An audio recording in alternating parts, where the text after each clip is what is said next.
आसिला सबुठारु दुखद खबर। समस्ते चेष्टा करुथिले केमिति हो पिंटू नंदन चिकित्सा होई से सुस्थ होई फेरिबे। दुखर विषय आज अफेरा राइज को चली जाइछन्ति हॉलीवुड अभिनेता पिंटू नंद। आज हैदराबाद स्थित एक घर हस्पिटाल रे तांकर परलोक घटिछि। ओडिशा सिने जगत पई ए होछि गोटे बड़ क्षति। पुणी जणे कलाकार को हराइछि हॉलीवुड।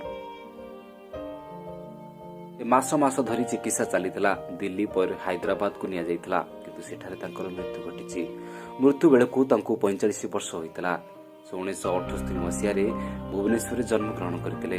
तांकर दुई पुओ रहिचंती। दीर्घ दिन धरी से लिभर सिरोसिस रोग रे आक्रांत होई चिकित्साधीन थिले। तांकर लिभर ट्रांसप्लांट करा जिबा दरकार बोली डाक्टर कहिथिले। सेथिपई पूरा हॉलीवुड एवं प्रशंसक एवं साधारण जनता एकाठी होइतिले। एबे तांको ऑपरेशन पई लक्ष लक्ष टंका मध्ये आदाय करा जाई सहायता करा जाइतला। हेले तांको लिभर ट्रांसप्लांट हेबा पूर्वरु आज से जीवन युद्ध रे हारि जाइछंती।